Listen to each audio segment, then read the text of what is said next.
The honourable member for Lethbridge. The Minister of Heritage keeps assuring Canadians that Bill C-11 won't interfere with their online viewing choices. Sure, perhaps the bill doesn't dictate which algorithms have to be used, but it does effectively take control of a person's search bar by determining what content that individual can or cannot access online. So say goodbye to consumer choice and say hello to whatever the government wants to force in front of your eyeballs.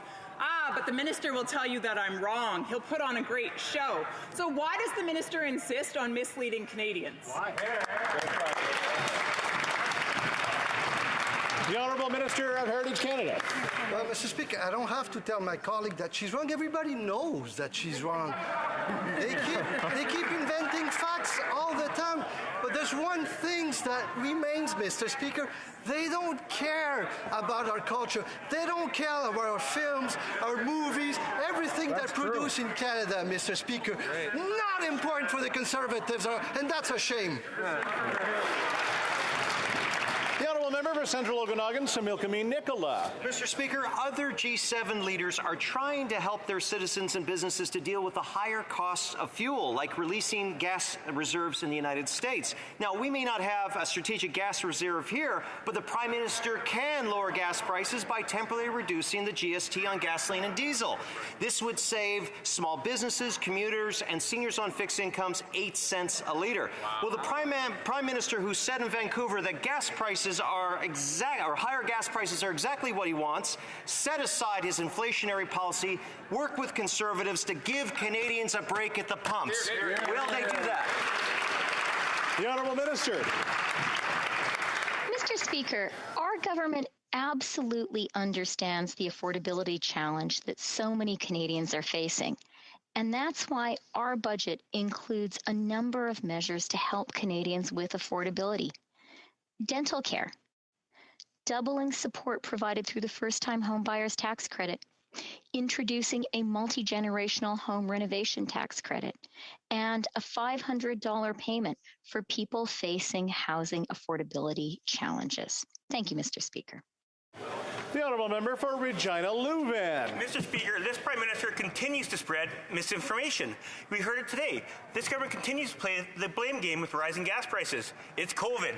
It's Putin. The dog ate my homework. It's everyone else's fault but these Liberals. Moms trying to decide between filling up with gas and buying healthy snacks for their kids don't want to hear these Prime Ministers cherry-picked stats. Canadians should not be punished for driving to work and trying to return to their normal lives.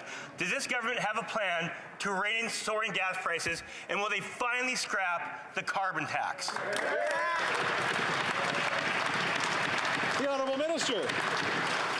Thank you very much, Mr. Speaker. And let me start by saying our government absolutely understands the affordability challenges that too many Canadian families are facing today. And that's why, since we formed government in 2015, we have been working hard to support Canadian families. We created the Canada Child Benefit, which is indexed to inflation. And thanks to that benefit, a single mother with 2 children will receive up to $13,600. We're increasing the OAS by 10%.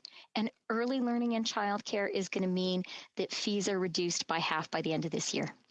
The Honourable Member for Sarnia-Lambton. Well, Canadians are suffering, Mr. Speaker. People in my riding are seeing the escalating price of gasoline. It's nearly doubled. It's driving the cost of food and everything else up. The Liberal Environment Minister promised that the price of the carbon tax wouldn't go above $50 a ton. That promise was broken. Now we've had multiple increases to the carbon tax in the middle of a pandemic when many Canadians have lost their jobs, and Canadians are at their limit. So will the government take some action to reduce the price of gas in Canada? Bravo. The Honourable Minister of Finance. Mr. Speaker, we will take no lessons from the Conservatives when it comes to supporting the most vulnerable Canadians with the cost of living. It was our government that introduced the CCB, indexed to inflation, and that lifted more than 300,000 children out of poverty. We increased the GIS, also indexed to inflation, and that has helped over 900,000 seniors. When we formed government in 2015, nearly 5.2 million Canadians were living in poverty. By 2019, the last year for which data is available, that number had dropped to 3.8 million, Mr. Speaker. L'honorable député de The honourable member for Louis Saint Laurent.